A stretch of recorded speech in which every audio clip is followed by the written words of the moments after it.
muslimina wal muslimat wal mu'minina wal mu'minat wa khususan ila hadrati Asy-Syaikh Abdul Samad Palimbani wa Imamul Ghazali sya'lillahi lahumul Fatihah. Bismillahirrahmanirrahim.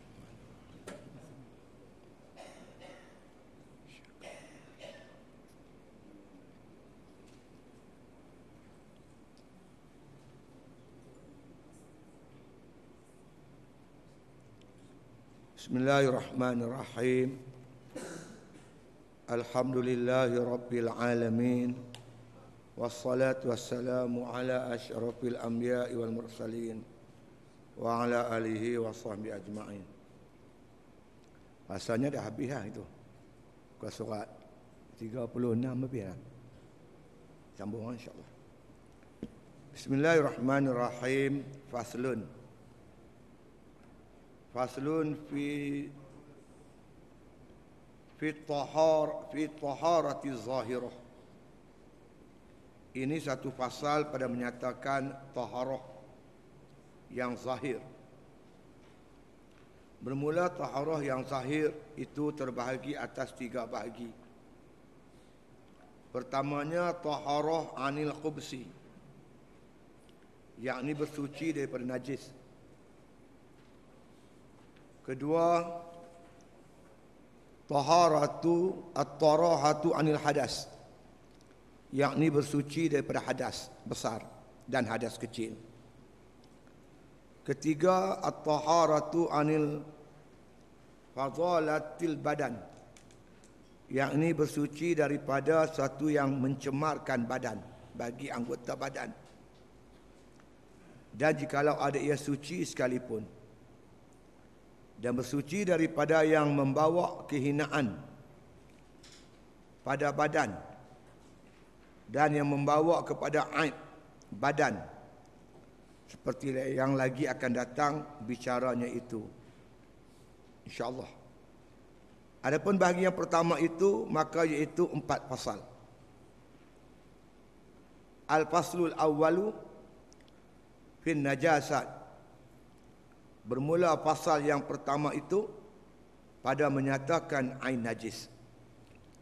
Ini kita sambung bab taharah, bab bersuci.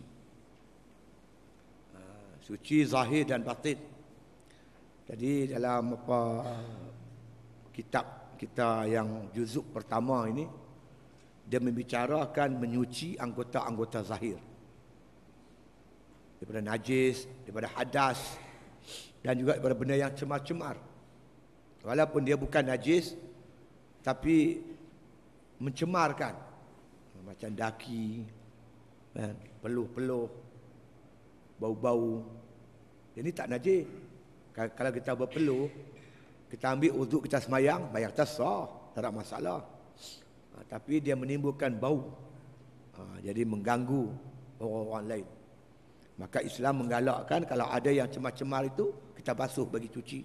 Bahkan digalakkan pakai bau-bauan yang wangi-wangi, kan, untuk menghilangkan yang cemar-cemar itu. Jadi Nabi SAW menyebut al-wudu miftahus salah. Wudu ni, ataupun kata ulama, maksud wudu di situ bersuci. Bersuci itu merupakan makna kata anak kunci semayang. Anak kunci semayang. Jadi makna kata kalau kita tidak bersuci dengan betul, seolah-olah kita tak boleh masuk ke dalam semayang. Berarti di sana ada syarat-syarat sah. Syarat-syarat sah semayang. Mesti suci badan daripada najis, pakaian kita daripada najis, tempat semayang kita daripada najis yang tidak dimaafkan. Mesti cuci badan kita daripada hadas kecil, iaitu dengan berwuduk. Mesti cuci badan kita daripada hadas yang besar, dengan kita mengangkat hadas, mandi wajib. Jadi kalau kita ada biasa belajar berkaitan bab taharah ni, ini sebagai ulang kaji. Jadi mudah-mudahan dengan makna kata panduan-panduan kitab, kita tahqiq. Kita jadi tahqiq, kita jadi yakin dengan amalan yang kita buat. Sesuatu yang kita buat dengan ilmu menyebabkan kita yakin. Kalau kita ada raba-raba, dengar-dengar lebih kurang macam tu saja, kita tidak memiliki keyakinan yang kuat.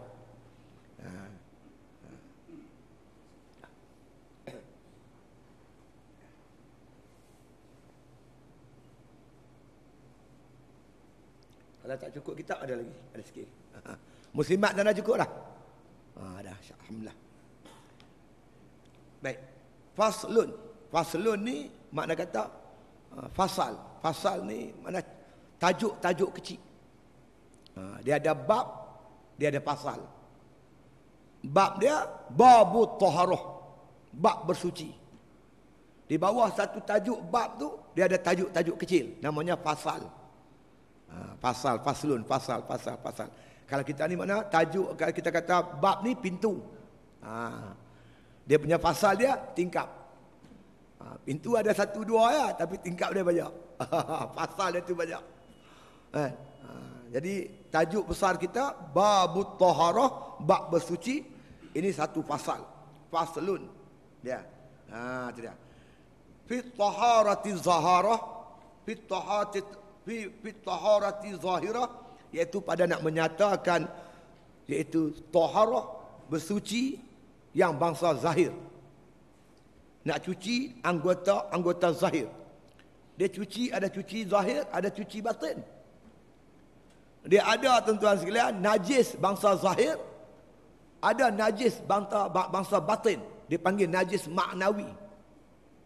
Contohlah kan, kalau kita pakai pakaian kita yang bernajis, kan, baju kita ada najis, darah, ada tai, ada apa, kita sembahyang, bayang kita tak sah. Kadang-kadang baju kita bersih elok, tapi baju tu kita curi. Dapat cara curi, ambil baju orang, curi. Baju tu bernajis. Najis tu namanya najis maknawi. Najis tu nama najis maknawi. Kalau kita sembahyang pakai baju curi, makna baju tu bernajis, najis maknawi. Sembahyang kita sah, pahala tak ada. Pahala tak ada. Bawa satu cerita. Ni kisatun, satu cerita. Mereka ni tuan-tuan dah kahwin lama. Kahwin lama tapi anak tak ada. Anak tak dapat anak. Macam-macam berubat, jumpa doktor lah, jumpa itu, macam-macam jumpa. Tak dapat juga anak. Akhirnya tuan-tuan sekalian, suami isteri ni bernazar. Nazar kalau dapat anak, kita minum air kencing anjing. Tu dia punya nazar. Jadi seolah macam mereka dah kecewa lah. Macam seolah macam mustahil nak dapat anak tu, mustahil. Seolah-olah jadi macam tu. Akhirnya mereka pun bernazar. Suami isteri ini bernazar, kalau dapat anak, nak minum air kencing anjing. Tu dia punya nazar. Lepas bernazar tu tuan-tuan, takdir Allah Ta'ala isteri ini mengandung. Lepas tu melahirkan anak. Seronok lah, suami isteri ni seronok, dapat anak lah, seronok. Tapi tuan, tak berapa hari lepas tu mereka teringat nazar. Kita ni nazar nak minum air kencing anjing. Habis nak buat macam mana? Suami kata nazar mesti ditunaikan. Tangkap anjing. Dah tangkap anjing satu hal, punya susah nak tangkap anjing tu dengan najis dia apa semua, nak bagi dia kencing. Macam mana? Bukan senang. Kalau budak-budak kecil boleh. Kita buat shush dia kencing dah. Anjing dah nak buat lagu mana? Ya tak ya tuan-tuan, ikat kaki tangan dia, pukul. Pukul anjing tu sakit, kencing keluar. Dia paksa dia kencing. Lepas tu tadah dengan pot. Dah tadah pot apa semua, dapatlah satu cawan air kencing anjing. Soalan dia, siapa nak minum? Tu soalan dia pula. Timbul masalah, siapa nak minum? Kata si suami, hang yang beranak, kepada isteri dia, kamu yang beranak, kamulah minum. Kata kepada isteri. Isteri kata, mana boleh? Hampak dia, hang lah minum. Dah bertengkar suami isteri, siapa nak minum air kencing anjing ni?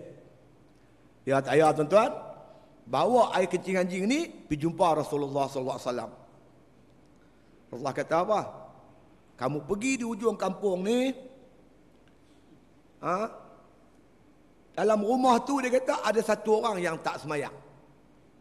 Macam umpama contoh, rumah tu ada 5 orang, 4 semayang, seorang yang tak semayang. Kamu tunggu hujan turun. Tunggu hujan turun. Bila hujan turun, tadah air yang kena bumbung rumah dia tu. Orang panggil apa? Cucuk atap. Air hujan yang jatuh pada bumbung tu kan. Tadah. Minum air hujan tu. Air yang kena rumah, bumbung rumah orang tak semayang tu, sama najis dia macam najis air kencing anjing. Cuma air kencing anjing ni najis bangsa hissi. Air hujan tadi najis bangsa maknawi. Tu tak boleh beza tak? Mana yang bangsa zahir, mana yang bangsa maknawi, bangsa batin. Jadi kita mau tuan-tuan dua-dua cuci.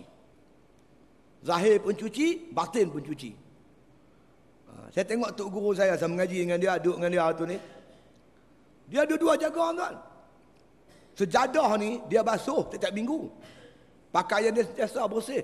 Motor dia basuh, bersih. Walaupun dia mengajar ilmu tasawuf. Setengah kita ni bila belajar ilmu tasawuf, kita mau cuci hati Syekh.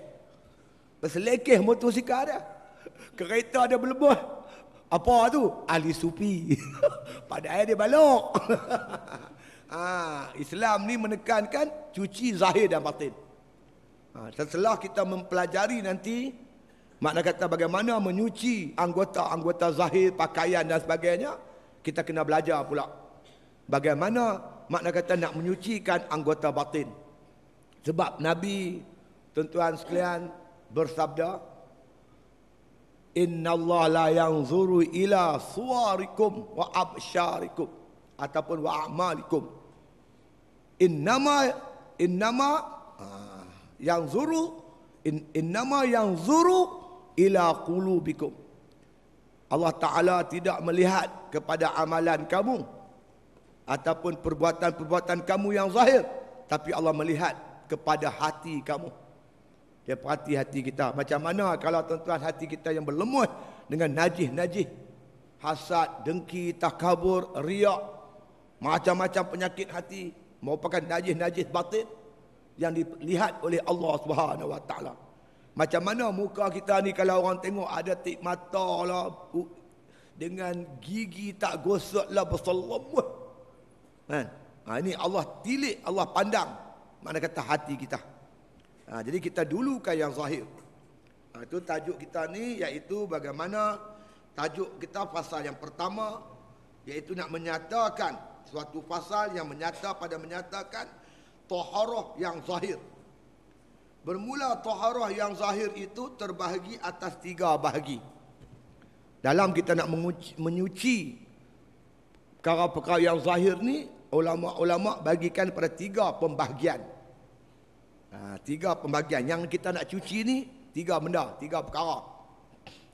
Pertama, dia kata at-taharatu 'anil khubsi, iaitu cuci daripada najis.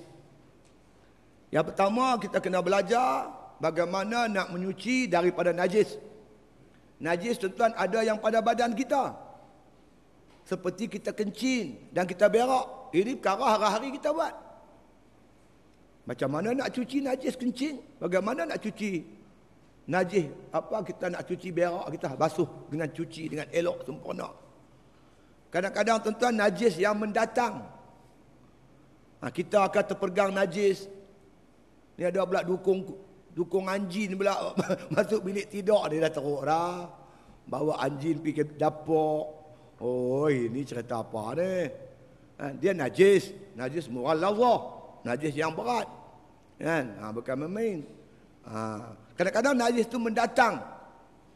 Dia kena pada kita. Kan? Kadang-kadang kita terpijak tik ayam, terpijak tik anjing. Kadang-kadang nanah, darah, semua ni najis yang kita tak terlepas daripada tubuh badan kita mengenai najis. Kadang-kadang pakaian kita, terutama pakaian yang kita nak gunakan untuk mengerjakan solat, pakaian kena bersih. Bila pakaian kita dah kena najis, bagaimana cara kita menyucikan dia? Termasuk juga makan minum tuan-tuan. Makan minum. Kadang-kadang kita tak berhati-hati. Itu saya nak sihat kepada kawan-kawan yang duk buat roti canai tu. Telur kena basuh. Jangan tak basuh telur ayam tu. Cakutiau, mertabak, Semua tu menggunakan telur ayam. Telur ayam tu kulit dia tu najis. Saya confirm kata najis. Saya boleh bawa tuan-tuan pergi tunjuk tempat, tak boleh tunjuk tempat ternak ayam lah. Ayam saya pun banyak ada bertelur. Cuma tengok macam mana dia bertelur. Memang tempat dia bertelur tu memang bernajis. Kulit dia tu tak terlepas daripada najis. Telur ayam ni pula kalau kita basuh dia cepat rosak. Itu yang di pasaran dijual di kedai tu memang dia tak basuh. Dia cuma sapu-sapu lebih kurang aja. Bila kita nak guna untuk memasak apa gitu ni, kita kena basuh dia, cuci. Bagaimana cara membasuh dia? Contohnya kan. Jadi semua perkara ni tuan-tuan, kita hari-hari tak terlepas daripada berkaitan dengan perkara ni.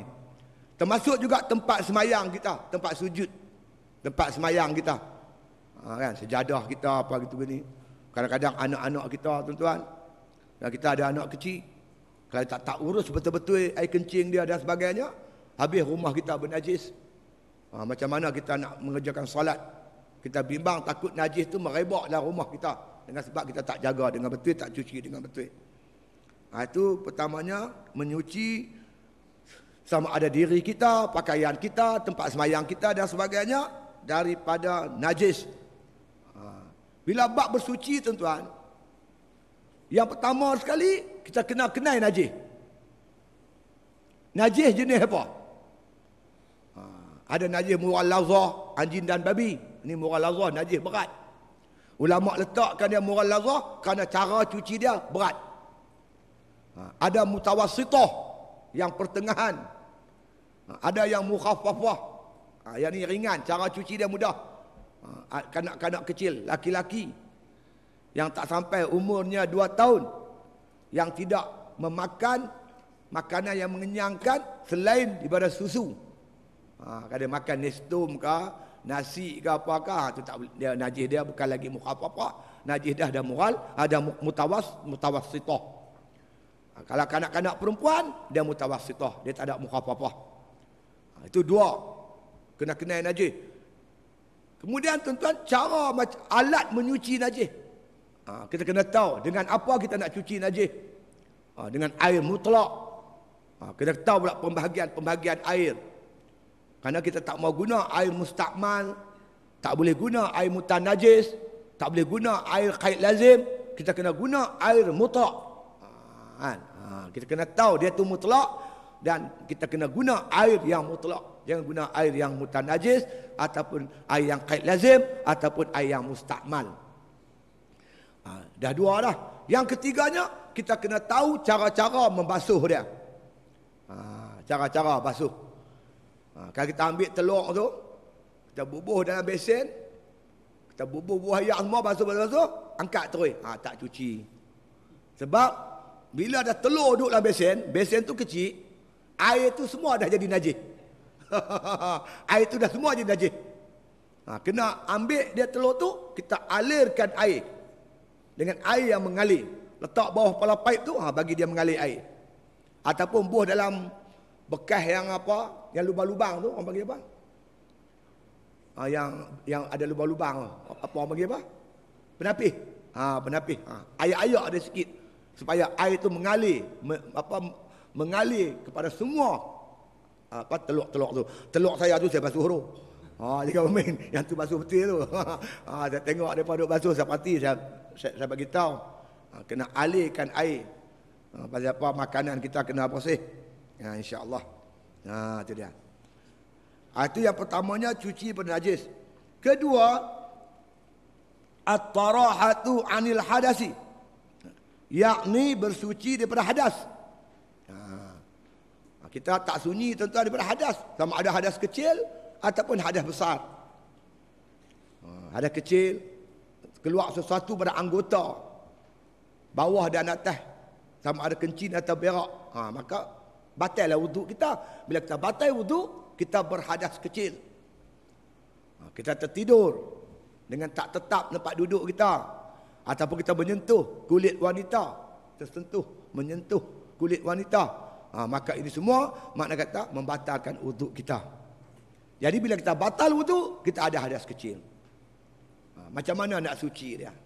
Yang kedua, kita ada hadas besar, sama ada melalui jima atau melalui makna kata datang mani, apa cara sekalipun dan sebagainya, ini semua ada hadas besar. Bagaimana pula menyuci dia? Kalau muslimat pula, dia ada pula haid, dia ada nifas. Semua ni kita kena pelajarilah. Walaupun kita laki-laki, tak ada lah nifas tu, haid. Tapi kena belajar lah. Lagi isteri kita tanya macam mana. Orang laki-laki ada haid ada seorang tuan. Ada laki-laki datang haid ada. Ini cerita kitab-kitab lama lah. Cerita kitab lama. Dia tu, mereka ada orang duduk berjiran. Berjiran mereka ni. Seorang kaya, seorang miskin. Orang kaya, tuan-tuan, dia bela lembu. Orang miskin, bela kuda. Duduk dekat-dekat lah rumah mereka dekat. Sampai ketika masanya, kuda orang miskin ni melahirkan anak kuda. Dapat anak kuda. Orang kaya ni, lembu dia beranak anak lembu. Dia beranak anak lembu. Bila orang kaya ni duduk tengok anak kuda orang miskin ni, dia berkenan. Comel anak kuda. Kan? Macam mana aku nak dapatkan anak kuda orang miskin ni? Kata orang kaya. Dia pun buat cerita. Dia pergi jumpa orang miskin. Orang miskin, Mesat. Tu, yang dalam kandang kamu tu, anak lembu aku tu. Lembu aku beranak anak kuda. Jadi bila dia tengok kuda dia ingat mak dia lompat pergi tu. Ni yang dalam kandang aku ni, anak kuda hang. Anak lembu ni, anak kuda hang. Jadi orang miskin pening. Macam mana pula kuda beranak lembu, lembu beranak kuda? Lah ni serah balik. Anak lembu aku tu, serah balik kat aku. Tak boleh lah. Mana pula lembu hang beranak kuda. Hang cuba hang tengok tu. Kalau bukan mak dia tak mau menyusu. Saya tengok kambing tuan, kalau bukan ibu dia tak mau pergi menyusu. Menyusu tu ke anak dia tahu dia cium anak dia baru dia bagi. Kalau bukan anak dia, mampus dia tak pergi menyusu. Dia tengok serupa dengan dia kata anak dia. Tu dia bagi susu tu, bertengkak. Hang tak bagi balik anak lembu aku ni, aku akan report mahkamah. Mentang-mentang dia kabel tebal. Kalau hakim tak masuk belah pihak dia pecat hakim. Dia latih hakim lain. Paling tidak dia bawa mereka tu semua duk siasat dia masuk jadi geng dia. Menteri kabinet dia. Kan? Ada menteri mana tu? Antah berantah tu. Lepas tu tuan, pergilah jumpa hakim. Hakim pun panggil lah orang miskin ni. Tuan hakim, kaya dia duk kat dia. Miskin saya punya. Tetapi kuda saya tu beranak kuda. Bila pula kuda saya beranak lembu? Hakim pun ambil laki tu bincang. Bila hakim dengar, hakim pun pening. Dengan puak-puak ni hakim pun pening. Hakim kata tak boleh, aku tak faham lah. Lah ni hakim kata, dengan ini saya tangguhkan kes ni kepada bulan depan. Kes ni tak boleh bercara hari ni, kita tangguh bulan depan. Orang kaya kata tak boleh tu hakim. Kes ni tu hakim kena bercara hari ni juga.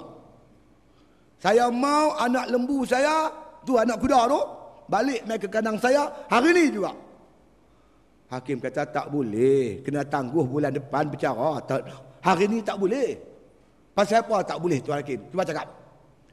Tuan hakim kata hari ni saya tak boleh kendalikan kes sebab saya datang haid. Hakim kata saya datang haid. Tuan hakim, takkan orang lelaki datang haid? Hakim kata tu kuda boleh beranak lembu, lembu boleh beranak kuda, takkan aku tak boleh haid?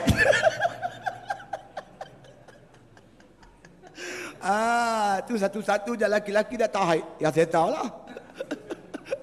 Tok guru baca kitab kami gelak habis. Tu hakim bijak sana. Kita perlukan hakim bijak sana. Bila hakim yang ada pun tak payah dah. Kita perlu rakyat jadi hakim. Siapa lagi nak jadi hakim? Harap hakim boleh habis semua. Gubernur negara apa habis semua. Apa lagi kita nak harap? Ini rakyat lah perlu bertindak. Kan? Ubahlah. Apa lagi? InsyaAllah mudah-mudahan. Tak ada lah kitab ni. Tu tambahan ni tu. Tak larat tuan. Letih. Saya tadi beli sate. Pergi beli dekat Lebuh Raya singgah tu. Beli sate tuan 50 cucuk. Ada amai. Lepas tu nasi impit tu. Yang tu RM3 seketul. Kira-kira berapa tak tahu. Kena GST lagi. Sate pun kena GST. Nak berata aku kata pedin. Sate pun kena ada resit kat saya. RM51. Berapa kupang nak tak lah. GST dah. Sate pun kena. Tu telur masin tu. Saya pergi beli balang. Kalau beli di kedai tu tuan, saya tengok di kedai apa tu fly dekat apa Pasar Borong, dekat apa Kelang, tu fly tu, balang tu yang hijau tu, kita beli di dekat dia Pasar Borong tu, dia jual RM1.40. Satu balang RM1.40. Kita pergi ambil di Kelang direct, saya pergi ambil di Kelang. Di Kelang dia anu sana dekat Bukit Minyak.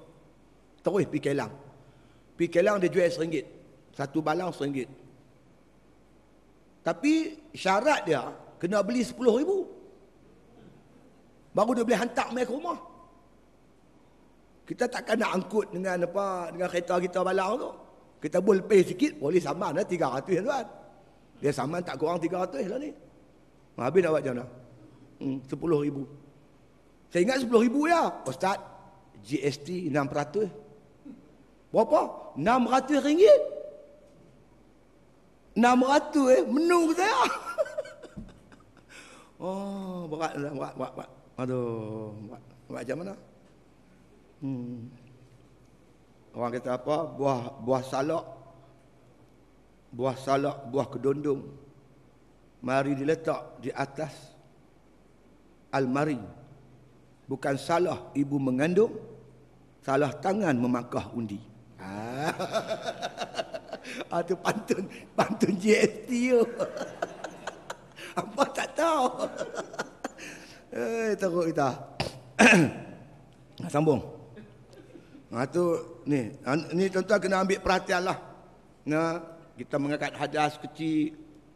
Pertama air tu kena jaga. Jangan guna air mustakmal.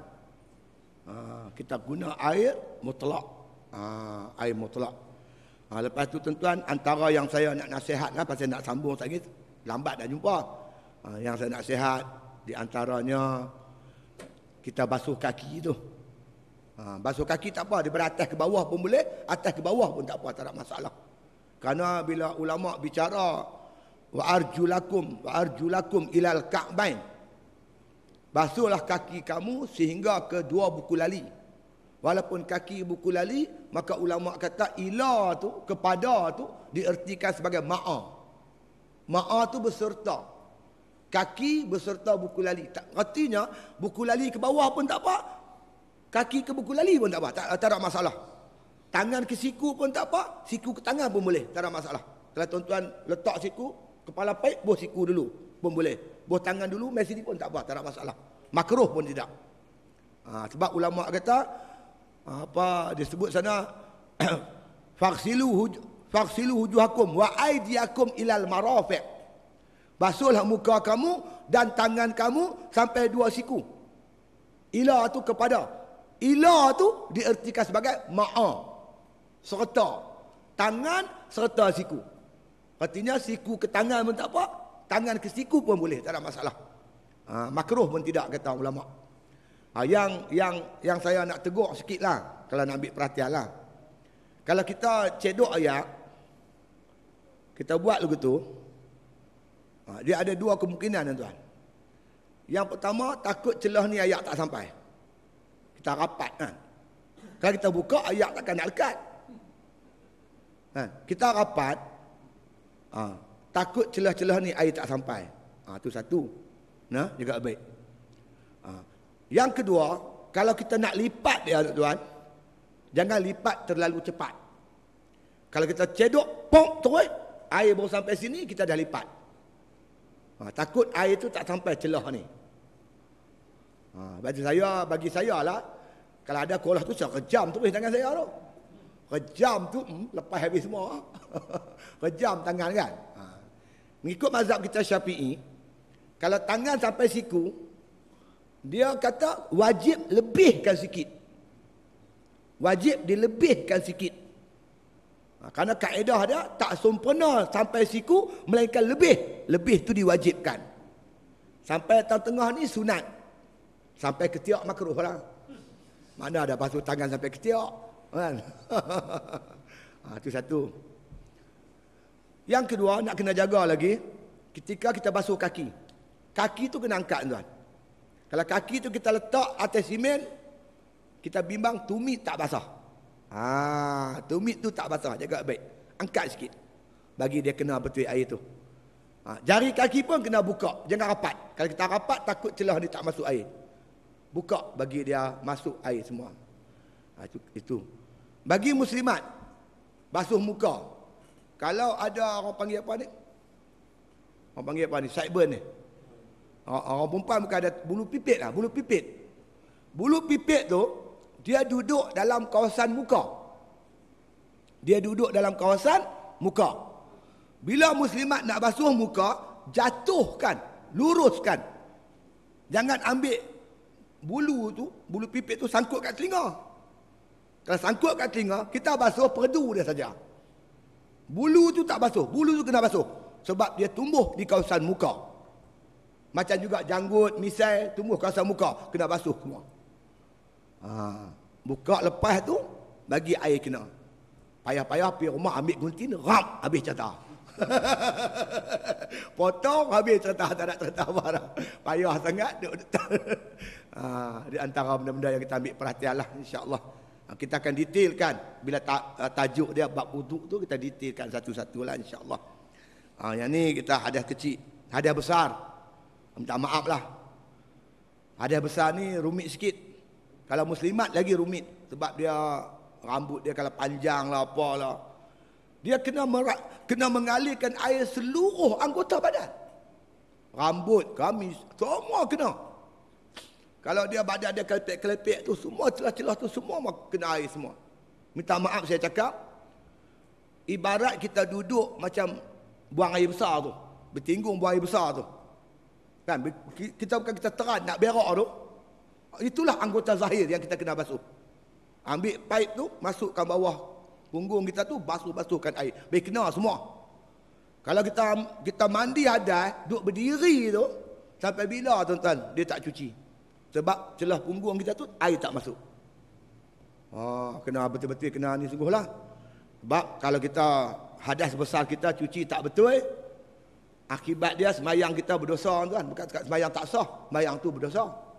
Kita baca Al-Quran dalam hadas besar berdosa. Banyak cerita dia tuan. Sebab itu kita muslimin kena belajar sungguh. Sebab isteri dia nak tanya dia nak cerita apa semua senang. Tapi bagi muslimat saya rasa yang mudahnya mengaji kat ustazah lah. Sebab kelas ustazah hajak senang lah. Kita muslimin ni ustaz ni payah sikit. Nak tanya apa jadi payah kan. Kalau sama-sama perempuan senang. Jangan ambil ringan lah bab taharah ni. Cuci pada hadas kecil dan hadas besar. Kalau kita ada hadas besar, kita banyak orang cerita dia, pergi masuk masjid tak boleh. Pegang Quran tak boleh. Baca Quran tak boleh. Kita lah duk baca Al-Quran. Sebab itu tuan-tuan, kadang-kadang orang yang jahil ni, dia buat ibadat, bukan dapat pahala, dosa lah. Dia baca Quran berdosa sebab dia angkat hadis tak betul. Pegang Quran pun berdosa, semayang berdosa, masuk masjid berdosa, duk berdosa menjang. Sebab itulah diwajibkan kita belajar. Talabul ilmi faridatun ala kulli muslim. Menuntut ilmu tu fardu atas orang Islam. Kena mengaji lah tuan-tuan. Kena belajar. Kerana apa?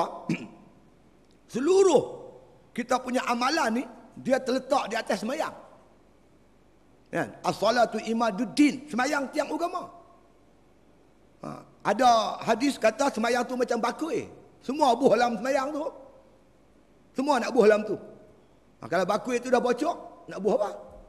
Sebab tu kita semayang ni tuan, nak kena pelihara elok-elok. Di antaranya bab taharah lah, bab suci kita kena ambil perhatian sangat. Itu yang kedua.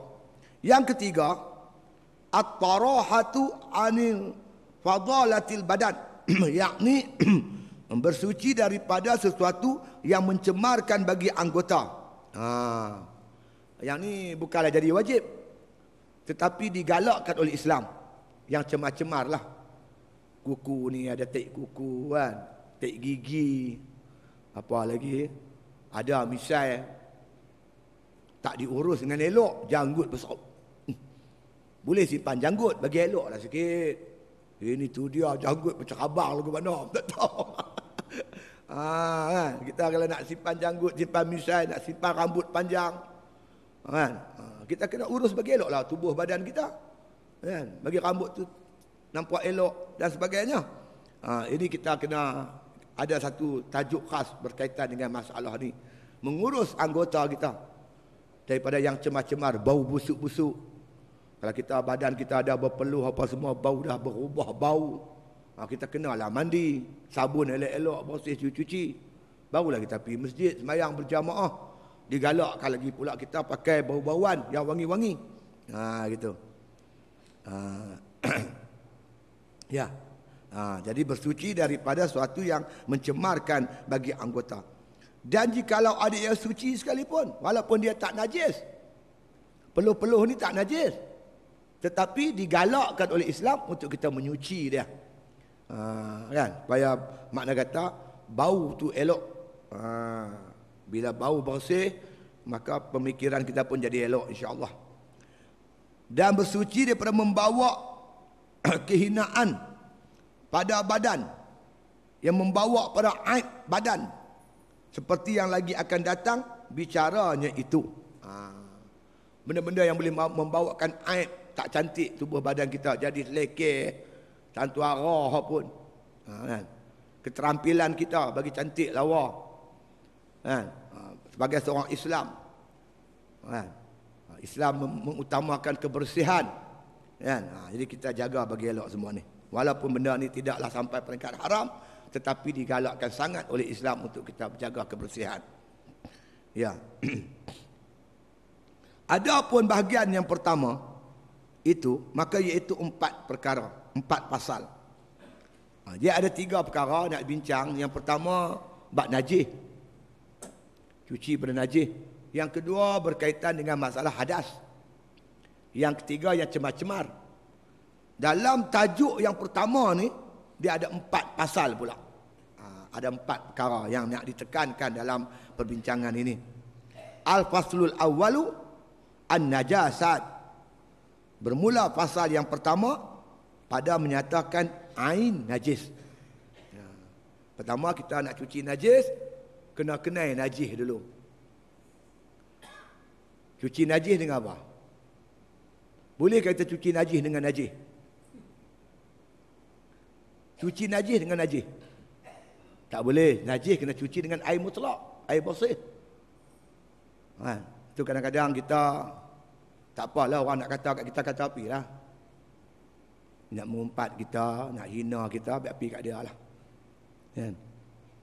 Pesan Imam Hasanul Banna, kunu ma'an nasi kasyajar yarmunahu bil hajar wa yarmihim bis samar.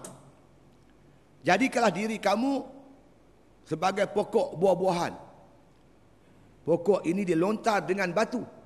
Yarmunahu bil hajar. Budak-budak ambil batu, balin pokok. Nak bagi jatuh buah dia. Apa pokok buat? Wa yarmihim bis samar, dilontarnya orang dengan buah. Kita balin dia batu, dia balin kita buah. Artinya orang kata kita macam-macam fitnah ke apa ke, tak usah jawablah tuan-tuan. Kita jawab dengan nasihat yang baik. Kalau dia tak mau terima juga, pergi dia. Kita tak akan disoal lagi oleh Allah Ta'ala di akhirat. Mengambil pengajaran najis. Najis tak boleh dicuci dengan najis. Najis dicuci dengan air mutlak. Kalau kita najis, cuci dengan najis, sampai bila tak selesai. Dia kata kita, kita kata dia. Dia kata kita, kata dia.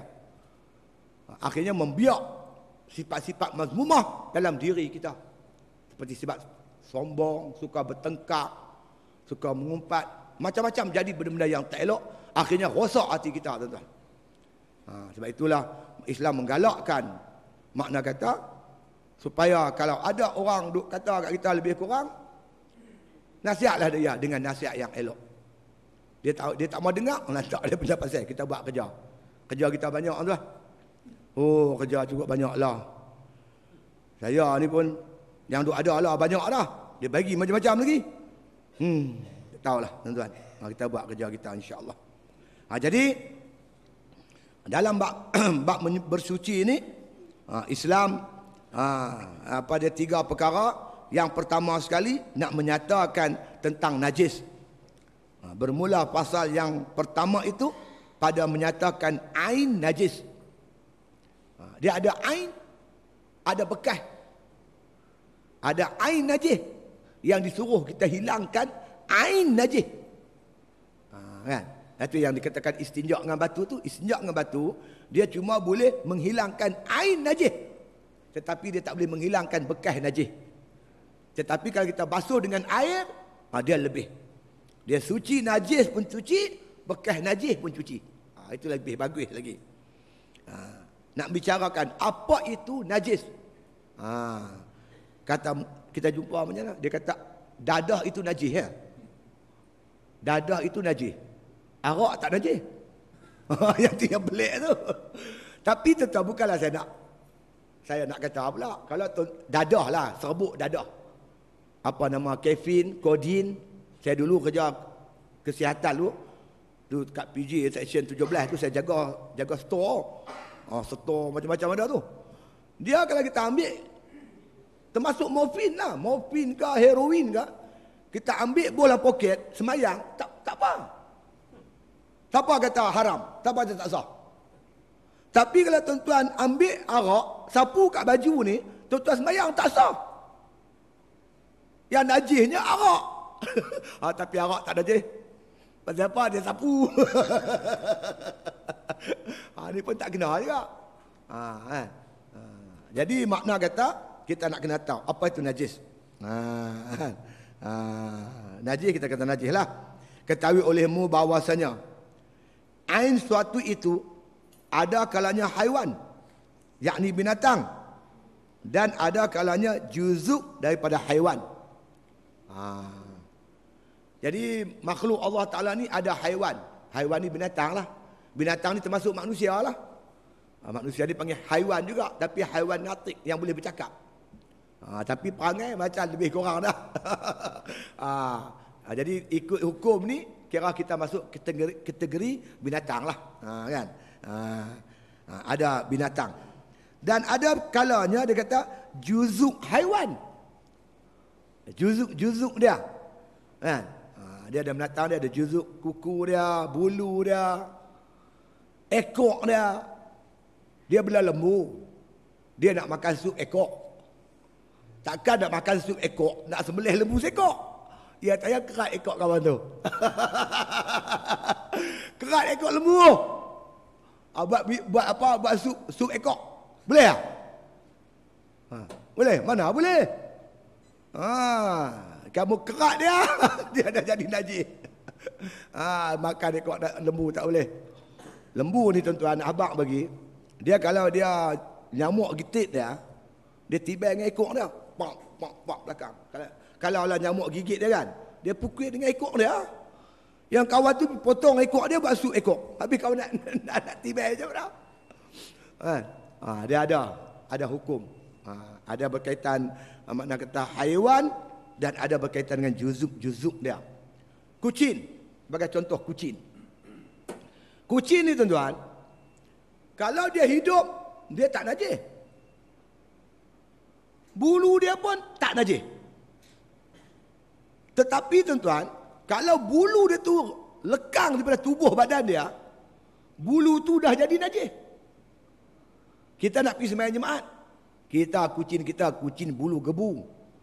Dia tak makan lah ni. Ikan temenung basi ni tak makan lah. Dia makan piskis. Tu dia kembang bulu dia. Tuan-tuan tahu kucing bulu kembang. Dia bukan boleh kena ayak. Kena sikit.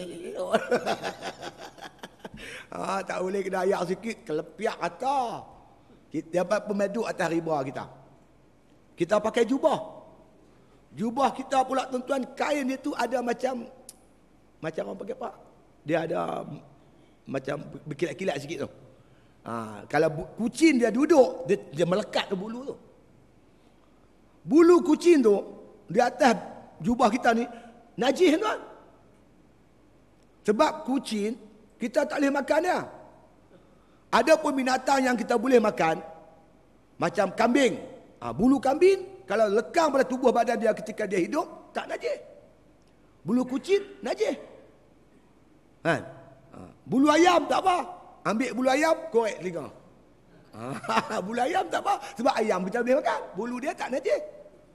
Macam bulu biri-biri, mereka mesin buat baju kan. Tak apa. Sebab bulu tak najis. Sebab biri-biri kita boleh makan. Tapi kalau bulu kucing, tak boleh. Ada juzuk dia. Sebab itu kita kena kenal mana yang boleh, mana tak boleh. Korek telinga dengan bulu tu tak apa. Tapi jaga babi pula. Kalau ayam tu mampu ayam mati, tak disembelih. Ambil bulu dia, korek telinga. Tak boleh. Najis pula dah. Ambil bulu ayam tu, korek telinga. Ayam tu dah mati dah. Itik mati. Makan dia dia memerang. Tempat saya, yang tu saya pening sukuh. Memerang makan itik. Tuan-tuan pernah dengar memerang makan itik? Yang saya tahu memerang makan ikan. Duduk di Pulau Pangkok. Orang duduk belah ikan, memerang pergi makan ikan. Habis. Satu kolam ikan keli dia makan dia memerang habis. Tiba-tiba tuan-tuan memerang makan itik saya. Saya kata macam mana memerang makan itik ni? Memerang apa ni? Budak-budak saya kata memerang satu Malaysia. Tuan-tuan perasan tak? Saya buka radio, berita lah ni. Kalau dulu, Assalamualaikum, salam satu Malaysia. Lah tak ada dah. Salam sehati sejiwa. Ulah dah. Itulah aku kata. Dia tak tahan lama. Salam satu Malaysia tak ada dah. Sehati sejiwa pula. Boboh lah apa pun. Lepas tu, saya buat je dah. Saya korek sebuah pagar tuan. Saya korek lebih kurang 1 stok. Saya kejam pagar, saya tuang simen. Malam tu memerang mai. Rupanya memerang ni tuan-tuan, dia tak pandai panjat. Dia pandai korek. Dia korek, kena jarin, kena simen. Dia nak masuk tak boleh makan itik saya. Dia ayau bisin lah. Dia kata pandai buka. Merang lagi tak boleh makan itik saya. Tu itik telur, itik saya bertelur hari ni sehari 5 ke 600 biji. Satu hari. Tapi makan pun kuat tuan. Makan dia kuat. Dia sodok perut begitu sekali. Seguni tu 100. Dark layer tu. Seguni 100. Sehari dia makan 3 guni. Dapatlah sikit. Kalau 600 kita basuh-basuh upah orang basuh apa semua. Dapatlah sikit-sikit, dapatlah. Tuan-tuan sikit. Alhamdulillah jadilah. Tapi nak cerita tuan-tuan. Kalau tuan-tuan nak belah itik telur, nak belah buat telur masin, mari jumpa saya. Tak lama sehari aku kursus selesai. Percuma. Tak nak kena apa-apa, mailah. Saya boleh tunjuk cara-cara bagaimana nak belah itik telur. Kemudian tu macam mana nak proses telur masin, insya-Allah. Saya tunjuk cara dah insya-Allah. Saya dapat pahala tu, tunjuk cara. Tu dia. Baik, ada kalanya haiwan, ada kalanya juzuk haiwan. Dia kata. Dan ada kalanya dia kata ketahui olehmu bahawasanya ain sesuatu itu ada kalanya haiwan, yakni binatang, dan ada kalanya juzuk daripada haiwan itu. Ada juzuk-juzuk dia lah, no? Bulu dia ke, kuku dia ke, dan sebagainya. Dan ada kalanya yang lain daripada haiwan dan lain daripada juzuk haiwan itu. Dia bagilah ada haiwan dan juzuk-juzuk haiwan. Kemudian dia buat pembagian bukan daripada haiwan. Yang mana najis, mana tak najis. Adapun haiwan yang hidup itu semuanya suci. Binatang kalau dia hidup semua suci, tak najis. Melainkan anjing dan babi. Anjing babi hidup pun najis, mati pun najis. Lain daripada anjing dan babi ketika hidup semua suci, tak najis. Itu dia punya formula dia. Formula dia macam tu. Natang apa pun. Kan? Waktu tu dia kata yang Allah sebut dalam Al-Quran, kan? Apa nama? Asyirku najasun. Kan? Musyrikuna najasun. Al-musyrikuna najasun. Orang musyrik itu najis. Orang kafir itu najis. Di situ tuan-tuan bukan maknanya najis badan dia, najis akidah dia. Akidah dia tu najis, badan dia tak najis. Sebab dia manusia. Dia tak najis. Manusia dengan orang, dengan belalang, dengan ikan. Dia mati tak najis. Walaqad karramna bani Adam.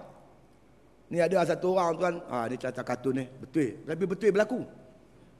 Dia ni perempuan Cina, anak dara Cina. Dia nak masuk Islam, tidur dengan pak angkat dia. Dia duduk dengan pak angkat dia, lepas tu Majlis Agama Islam Selangor, dah Islam dah budak perempuan ni. Tumpang duduk dengan pak mentua, dengan pak angkat ni nak belajar cara Islam. Pak ni nak tanya hang hidayah. Pak tanya hati ke hati. Ya pak. Masa hang kapiak dulu, Cina dulu, hang makan tak makan babi? Makan pak. Kena sama dia kata. Dia bancuh tuan-tuan ayat selut. Dia tapi dia suruh budak tu minum. Termuntah-muntah. Yang najis ni tuan-tuan bukan badan dia. Akidah dia tu yang najis. Bila dia mengucap 2 kalimah syahadah, sucilah akidah dia. Yang pak mentua dia pun jadi yang pak angkat jadi tak mengaji, dia suruh budak tu minum ayat selut. Apa punya terkelik. Macam-macam duk ada. Manusia, ikan, belalang, dia akan cerita nanti semua ni tak najis. Itu dia. Haiwan yang hidup semuanya suci. Apa pun semua suci kecuali anjing dan babi. Maka keduanya itu, anjing dan babi itu, sama ada ia hidup atau mati, tetap najis. Dan demikian lagi, najis anak yang jadi daripada keduanya itu serta binatang lain. Orang buat kajian anjing dengan kambing. Anjing dengan kambing. Dia boleh senyawa. Yang tu saya takut tu, kambing saya jaga, takut berkawan dengan anjing. Tapi anjing tu, dia bukan berkawan dengan kambing, dia makan kambing. Baru ni saya kemas pagar saya. Pagar semua, saya kunci semua, tak boleh keluar. Nak keluar pun saya nak tengok dia, baru dia boleh keluar. Tak tengok tak boleh. Anjing tu, dia ni mereka guna untuk tangkap babi. Bila dia tak larat tangkap, mereka lepas dalam kampung. Allah berkelewak kata. Itik saya dia makan tu sebab pagar kemas-kemas semua elok. Anjing dengan, saya cerita ni macam ni tuan. Dulu, masa saya duduk di pondok dulu. Duduk di pondok, kemudian ada satu orang tanya soalan pada Tok Guru lah. Selepas kuliah. Dia kata, Tok Guru, saya dia kata, nak buat akikah. Bila nak buat akikah, sembelih seekor kambing. Kambing tu besar. Ekor dia panjang. Mukanya cengih. Lepas tu hambat orang. Mana ada kambing hambat orang? Ekor dia panjang kan? Bila marah masa nak sembelih dia tu, letak pisau, dia menyalak. Saya kata, Tok Guru kata, pergi katok bagi mati dia lah, Tok Guru kata. Kemungkinan, makna kata kambing ni hasil kacukan anjing. Itu yang kita takut tu. Kita takut. Ada orang cerita macam-macam lah. Kalau makna kata anjing dengan kambing ni tak boleh nak dicantumkan dia punya benih tu, tak tahulah. Tapi ada orang kata boleh. Sebab tu dalam kitab fiqh tuan, bila disebut anak hasil daripada dua binatang ni, disebut biasanya kambing. Kambing dengan anjing. Biasanya sebut macam tu. Kemungkinan makna kata pernah berlaku. Daripada hasil makna kata kambing dan anjing ni dapat anak. Anak tu jadi apa? Kalau Melo dengan Nescafe, Neslo. Ni jadi apa pula? Wallah alam lah. Kalau takdir lah berlaku, maka makna kata anak dia pun najis juga.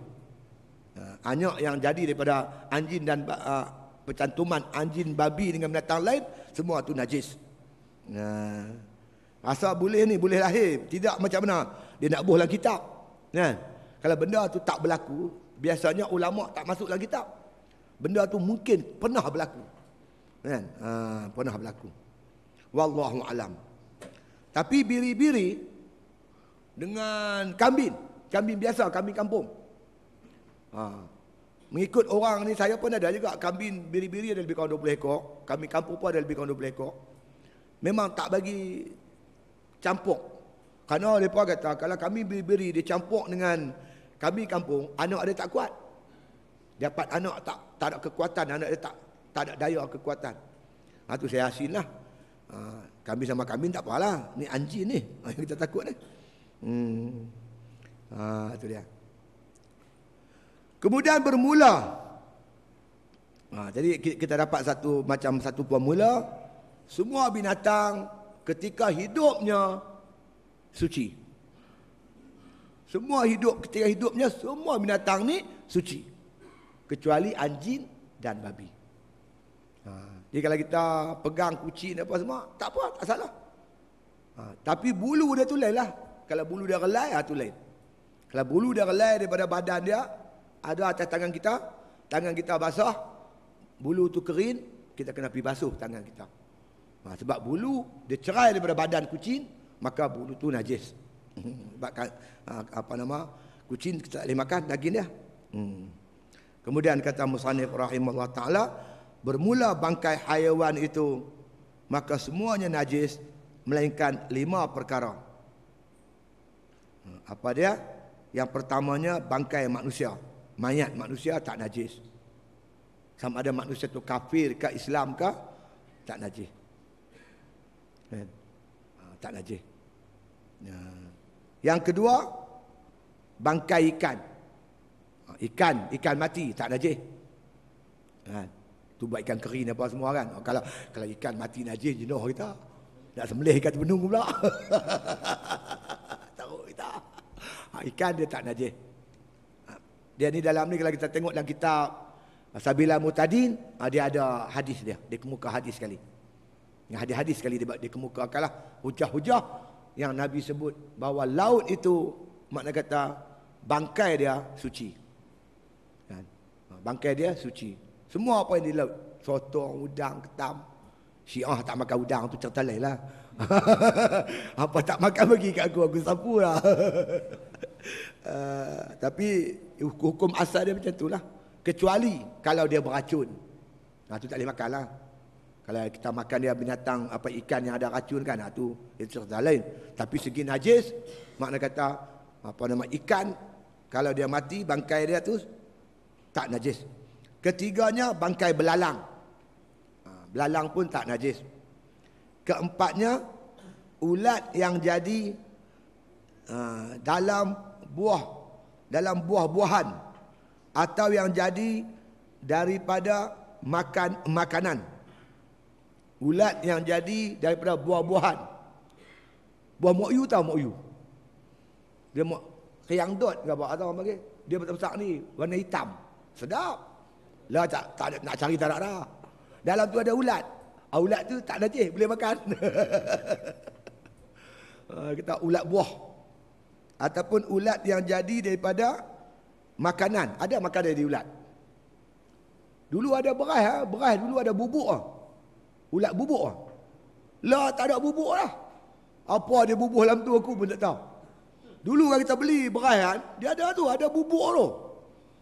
Lah ni bubuk nak duk tak boleh. Apa benda dia buh tak tahu. Yang tu yang kita makan biar kita sakit sekejap. Apa benda dia buh kita pun tak tahu. Dulu ada bubuk, ada ulat bubuk dalam beras-beras kita. Kan?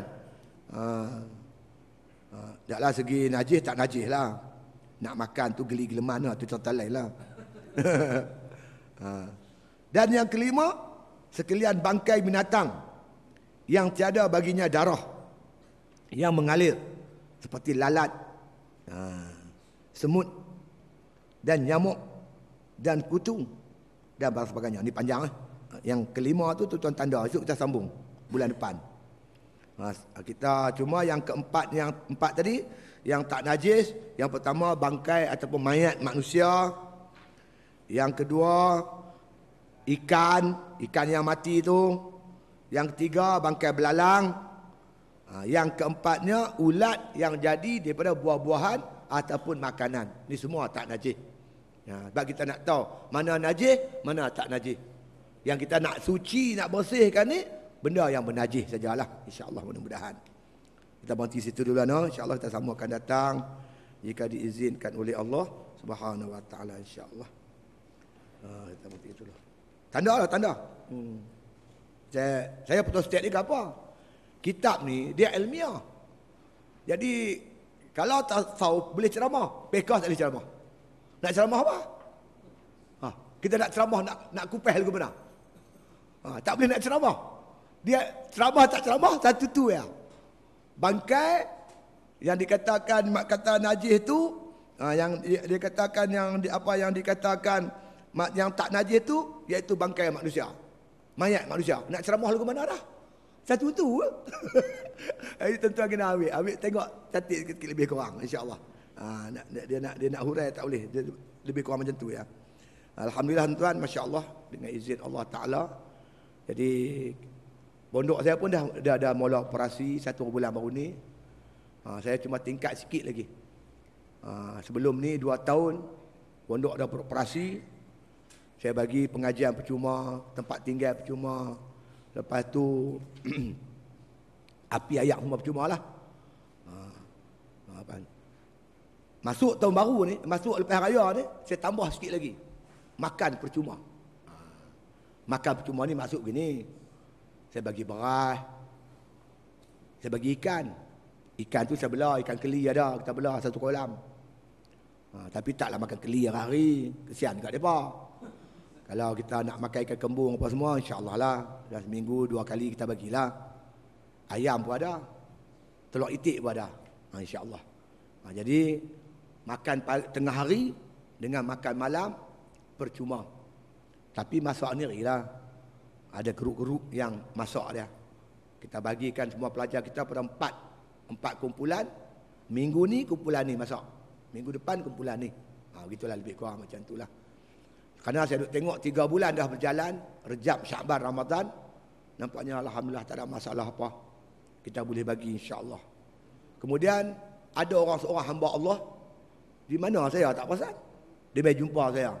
Tambah sikit boleh Ustaz? Apa dia? Kitab percuma. Pula dah. Dia bagi saya RM500.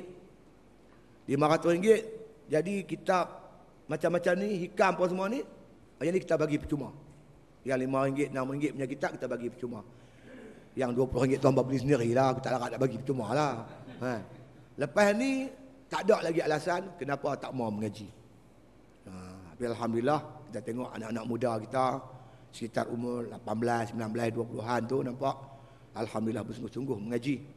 Dan Ramadan yang lalu ada antara mereka yang boleh jadi imam tarawih lah. Orang jemput jadi imam tarawih.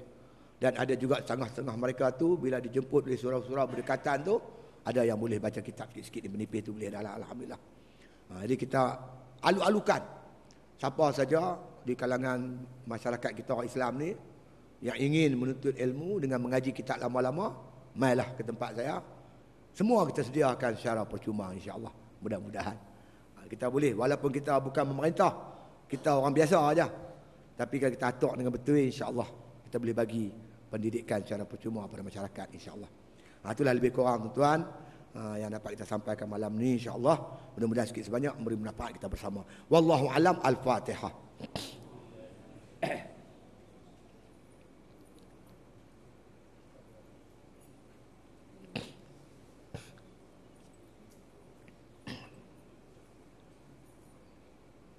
Bismillahirrahmanirrahim. Alhamdulillahil alamin wassalatu wassalamu ala asyrafil anbiya'i wal mursalin wa ala alihi washabihi ajma'in.